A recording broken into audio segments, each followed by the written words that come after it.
नमस्कार दोस्तों, मैं आपको अपने इस यूट्यूब चैनल पर हार्दिक स्वागत करता हूं। आशा करता हूं आप सभी लोग अच्छे होंगे, मज़े में होंगे।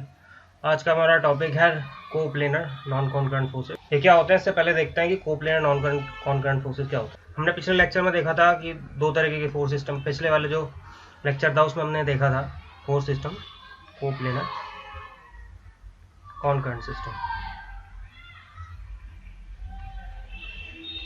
इसको एक डायग्राम की से समझते हैं। कोप्लेनर कॉन्करेंट सिस्टम में क्या होता है कि सारे फोर्सेस जितने भी हैं, जैसे कि इस डायग्राम में आप, इस पिक्चर में आप देख सकते हैं कि सारे forces F1, F2, F3, F4, F5 ये सारे के सारे सेम प्लेन में हैं और इनकी लाइन ऑफ एक्शन सभी फोर्सेस की वो एक कॉमन पॉइंट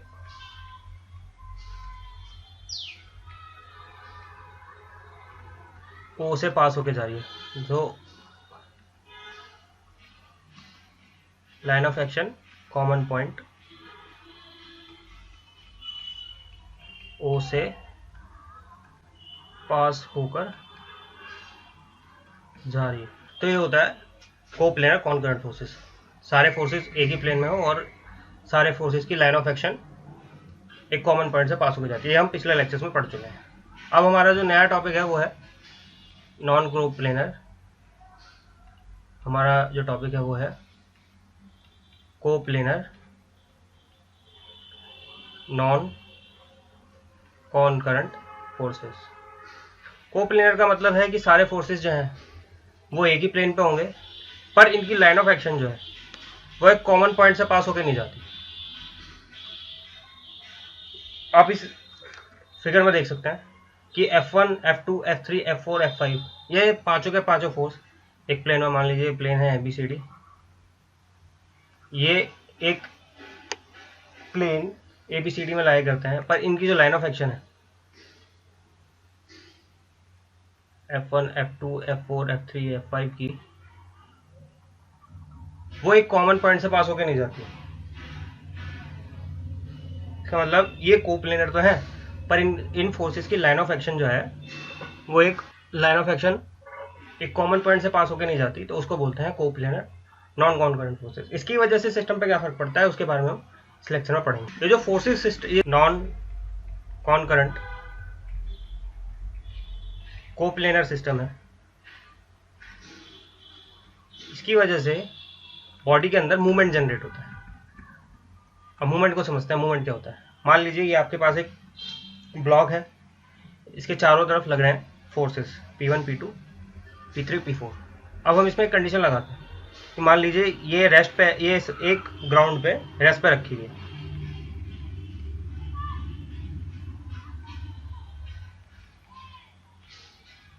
अब हमने क्या किया, इससे ग्राउंड हटाकर केवल इस वाले हिस्से पे, क्या किया कि ये सारे जितने भी ये वाले फोर्स को हमने इसके ऊपर, अभी आप देख रहे हैं P1, P2, इस पे P1, P2, P3 और P4 फोर्सेस लग रहे हैं। अभी आप देख रहे हैं ये पूरा इक्विलिब्रियम है, यानी कि इसमें कोई मूवमेंट नहीं हो रही है, कुछ नहीं हो रहा है, ये अपनी जगह पे है, ना ही रोटेट कर रहा है ना ही मूव कर रहा है। अब हम क्या करेंगे, अब हम करते हैं कि इसके अंदर P2 और ये P3 और P4, ये P3 और P4, इस फोर्स को हम जीरो कर देते हैं और यहाँ पे जो ये हमने रेस्ट पे माना हुआ है, यहाँ से इसका रेस्ट हटाकर केवल इस हिस्से में इसको फिक्स कर देते हैं। अब क्या होगा, पहले पूरा हिस्सा फिक्स था, इसको रेस्ट पे रखा हुआ था। अब हमने क्या किया, इसको उठा के एक जगह पे रख दिया है जिसके नीचे, इसके नीचे तो कुछ नहीं है और ये फिक्स है। अब क्या होगा, due to those forces P2 और P4 की वजह से ये जो ब्लॉक है ये इसके अबाउट रोटेट होने की कोशिश करेगा। ये रोटेट करेगा, ये सीधा नहीं होगा, ये क्या करेगा, इसको रोटेट करने की कोशिश करेगा। Due to those forces P2 और P4 की वजह से क्या होगा, ये P2 और P4 ये P2 और P1 सॉरी P2 और P1 है सॉरी, हमने क्या किया इसके अंदर P3 और P4 को 0 कर दिया है। अब हमने इसमें कंडीशन ली है कि P3 और P4 को हम इन्हें 0 ले लिया है और P1 की कुछ वैल्यू मान ली है और P2 की कुछ वैल्यू मान ली है। अब हमने इसको क्या किया, ये जो रेस्ट पे रखा हुआ था इसको उठाकर इसके नीचे से तो हमने इसको रेस्ट से हटा दिया और इसको इसके नीचे जो सपोर्ट लगे हुए थे वो हटा दिए और इसके नीचे लगे रहने दिए। पहले बी ए और सी डी के नीचे सपोर्ट लगे थे, हमने बी और ए से सपोर्ट हटा लिया और सी और डी पर वो सपोर्ट लगेगा। अब क्या करेगा, ड्यू टू P2 और P4 आप देखेंगे तो ये रोटेट करने की कोशिश करेगा, ये रोटेट करने की कोशिश करेगा। ये इस पॉइंट के अबाउट जो प्लैंक है ABCD,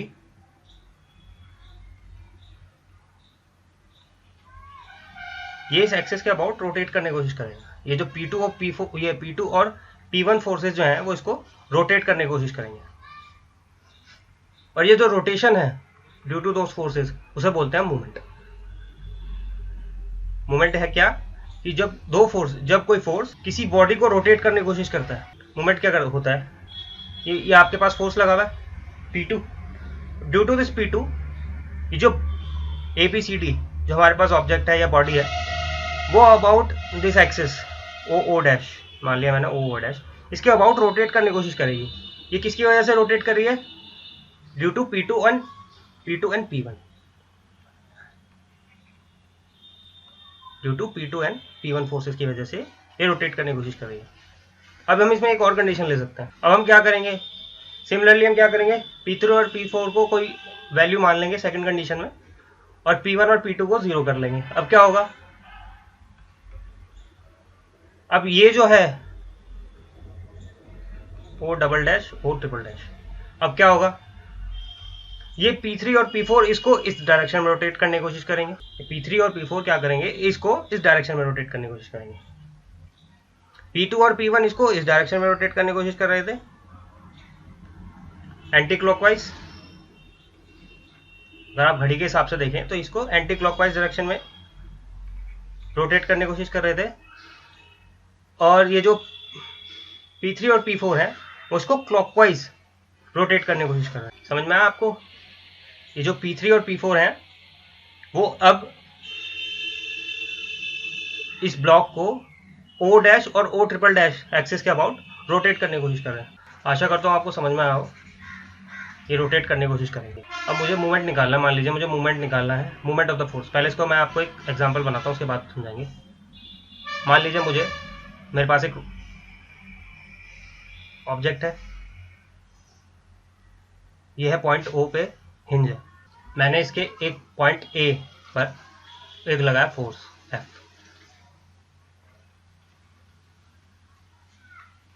ये मैंने इसके ऊपर एक फोर्स लगाया F।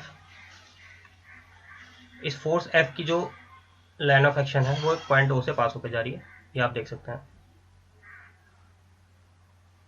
पॉइंट O और A जो लाइन जिससे ये पास होकर जा रही है उसके बीच का डिस्टेंस है D।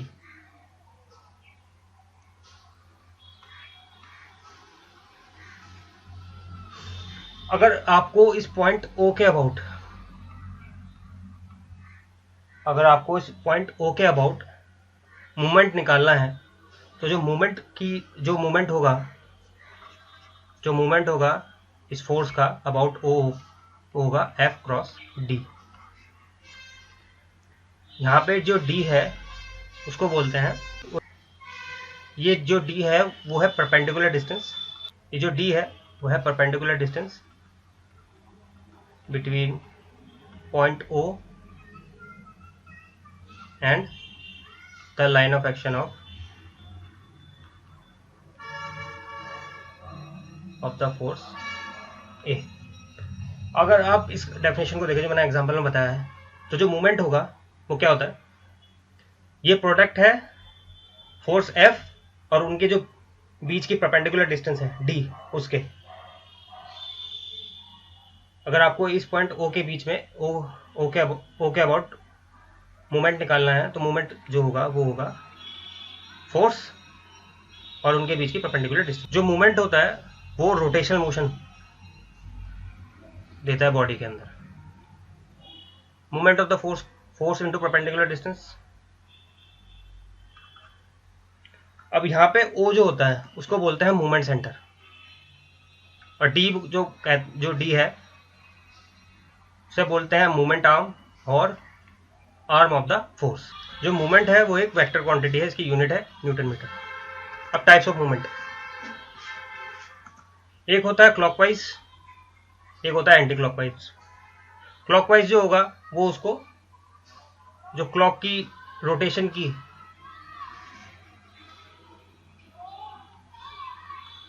जो ये क्लॉकवाइज मूवमेंट होगा वो जो बॉडी है उसको क्लॉकवाइज डायरेक्शन में रोटेट करेगा, और जो एंटी क्लॉकवाइज होगा वो उसको अपोजिट डायरेक्शन में रोटेट करेगा। इसको हम बोलते हैं क्लॉकवाइज मूवमेंट और उसको बोलते हैं हम एंटी क्लॉकवाइज मूवमेंट। ये आपका कन्वेंशन है, जनरली जो क्लॉकवाइज मूवमेंट है उसे पॉजिटिव लेते हैं और जो एंटी क्लॉकवाइज होता है उसे negative.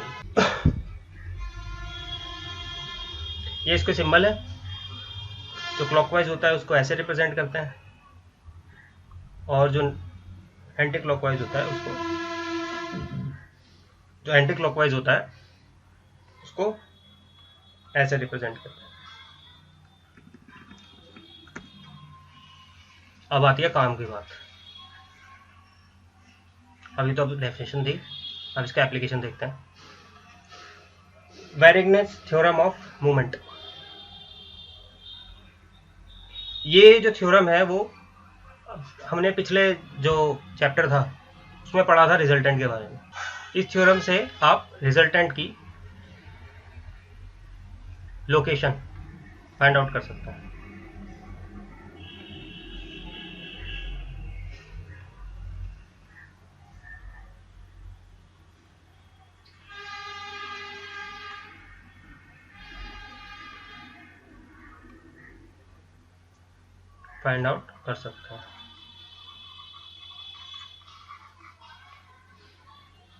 If a number of coplanar forces are acting on a body, then the algebraic sum of their moments about a point is equal to the moment of the resultant about the same point.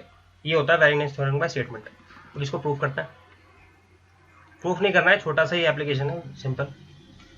मान लीजिए आपके किसी body के ऊपर n number of forces लग रहे हैं, F1, F2, F3, F4, और मुझे पॉइंट O के अबाउट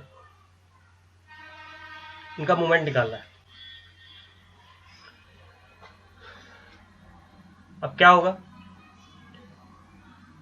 F1 और O के बीच में जो परपेंडिकुलर डिस्टेंस है वो है D1, O और F2 के बीच में है D2, O और F3 के बीच में है D3, O और F4 के बीच में है D4। अभी हमने पिछले चैप्टर में पढ़ा था रिजल्टेंट क्या होता है। रिजल्टेंट एक ऐसा फोर्स होता है जो उस बॉडी पे जितने भी फोर्स लग रहे हैं, अगर उसको रिप्लेस करके एक सिंगल फोर्स लगा दें तो वो सेम इफेक्ट प्रोड्यूस करेगा उस बॉडी के ऊपर जितना वो सारे फोर्सेस मिलकर उस बॉडी को प्रोड्यूस कर रहे थे। वो होता है रिजल्टेंट। मान लीजिए इनका रिजल्टेंट है R और इसकी पॉइंट O से दूरी है D। ये मैंने यहाँ पे लिख दिया। अब मोमेंट लेंगे D के अबाउट, O के अबाउट, सॉरी, F1, F2 और F3, F4 का मैंने इसका लिया मूवमेंट। तो M0 के O के अबाउट जो मूवमेंट होगा, F1 D1 क्लॉकवाइज डायरेक्शन में, F2 D2 क्लॉकवाइज डायरेक्शन में, F3 D3 क्लॉकवाइज डायरेक्शन में, F4 D4 क्लॉकवाइज डायरेक्शन में। अब हम इसके रिजल्टेंट का जो रिजल्टेंट फोर्स है उसका भी पॉइंट O के अबाउट वो लेंगे मूवमेंट, वो होगा R cross D, R into F into perpendicular distance से R क्रॉस D होगा। अब बिकॉज जो रिजल्टेंट की जो डेफिनेशन है उसके हिसाब से क्या है कि दोनों सेम इफेक्ट प्रोड्यूस करेंगे बॉडी के ऊपर, तो F1, F2, F3 और F4 जो मूवमेंट प्रोड्यूस करेंगे वही सेम मूवमेंट जो है वो R प्रोड्यूस करेगा, तो दोनों बराबर होंगे। हमने इन दोनों को बराबर कर दिया। अब क्या होगा, अब यहां से आप D की वैल्यू फाइंड आउट कर सकते हैं कि जो रिजल्टेंट है उसकी लोकेशन क्या होगी।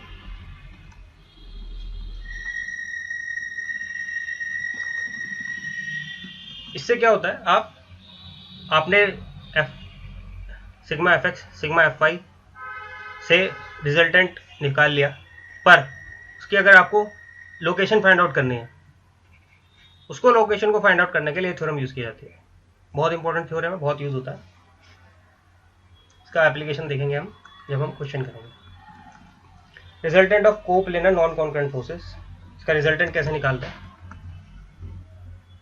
पहले हम मैग्नीट्यूड निकालेंगे रिजल्टेंट का।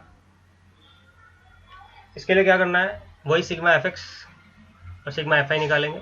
सिग्मा एफ एक्स जो होगा वो algebraic sum of forces in x direction होगा, और एफ आई होगा sigma F y algebraic sum of components of forces in y direction. अब आर निकालने का फॉर्मूला आपको पता ही, R is equal to under root sigma F x square plus sigma F y square.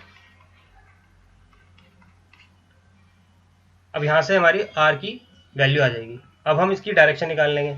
Direction कैसे निकलती है, tan alpha is equal to sigma F X F Y divided by sigma F X. यहाँ से इसकी direction हमें पता चल जाएगी, और जैसे इनका साइन होगा उससे इसका कोऑर्डिनेट भी पता चल जाएगा, किस कोऑर्डिनेट में लगा है।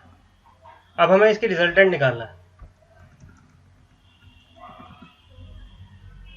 अब रिजल्टेंट निकालने के लिए क्या होगा, पहले हम इसका सारे फोर्सेज जो हैं उसका मूवमेंट, उसका एल्जेब्रिक सम लेंगे मूवमेंट्स का। सिग्मा एम नॉट लेंगे, मान लीजिए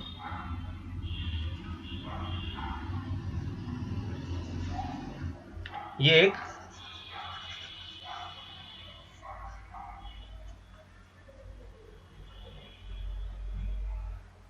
मान लीजिए ये आपका एक बॉडी है जिसके ऊपर F1, F2, F3 और F4 फोर्स लग रहे हैं। अब आपको इसका लोकेशन फाइंड आउट करनी है। पहले सबसे पहले तो इसका रिजल्टेंट निकालेंगे। रिजल्टेंट क्या होगा, sigma F Y is equal to F1 plus F2 plus F3 plus F4, ये इसका रिजल्टेंट होगा। सिग्मा एफ आई ही इसका रिजल्टेंट होगा, क्योंकि एफ एक्स डायरेक्शन में कोई फोर्सेज नहीं लग रहा है। अब क्या होगा, अब हमें निकालना है इसका मूवमेंट की लोकेशन।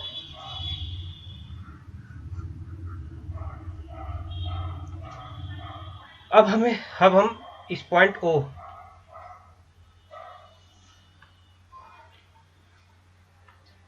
इस पॉइंट O के अबाउट इसका मूवमेंट लेते हैं इनका पॉइंट O के about. F into in O और F1 के बीच की दूरी है D1, F2 और O के बीच की दूरी है D2, F3 और D3 के बीच F3 और O के बीच की दूरी है D3, F4 और O के बीच की दूरी है D4। अब हम क्या करेंगे, इन सब का पॉइंट O के अबाउट मूवमेंट ले लेंगे। तो ये होगा F1 D1 plus F2 D2 plus F3 D3 plus F4 D4। और जो इसका रिजल्टेंट है, जो हमने इसका रिजल्टेंट निकाला था, इसका रिजल्टेंट था F1 plus F2 plus F3 plus F। आपके पास मूवमेंट की वैल्यू आ गई है पॉइंट O के अबाउट। अब हमें D की वो R की वैल्यू इसकी लोकेशन निकालनी है, D की R की हमें लोकेशन निकालनी है रिजल्टेंट की। अब हम क्या करेंगे, R cross D is equal to summation of movements about point O। अब यहाँ से D की वैल्यू निकाल लेंगे, summation M divided by R। यहाँ से इसकी पोजीशन आ जाएगी, आपकी R की पोजीशन आ जाएगी। अब हमें देखना है कि इसकी कंप्लीट जो कंडीशन है इक्विलिब्रियम की, नॉन कॉन्करेंट कोप्लेनर फोर्सेस की, वो हमें देखनी है। हमने पिछली बार उससे देखा था कोप्लेनर फोर्सेस से कि रिजल्टेंट की वैल्यू जो होती है sigma F x plus sigma F y, वो होती है R is equal to under root sigma F x plus sigma F x का whole square plus sigma F y का होल स्क्वायर। ये जब भी इक्विलिब्रियम में होगा जब sigma F X is equal to 0 होगा और sigma F Y is equal to 0 होगा, यानी कि आर की वैल्यू आ गई आपकी 0। अगर इक्विलिब्रियम है तो इसकी आर की वैल्यू होगी वो 0 हो जाएगी। अगर आप आर की वैल्यू इस इक्वेशन में रखें, अगर आप आर की वैल्यू इस इक्वेशन में रखें, आर की वैल्यू हो गई 0 अगर हम इस इक्वेशन में रखेंगे। For equilibrium M naught is equal to, यहाँ पर हम अगर इसको आर की वैल्यू को रखेंगे तो एम नॉट की वैल्यू हो जाएगी, सिग्मा एम की वैल्यू हो जाएगी 0। तो यहाँ से हमारी कंप्लीट जो है इक्विलिब्रियम कंडीशन निकली कि sigma F X is equal to 0, sigma F Y is equal to 0 और मूवमेंट अबाउट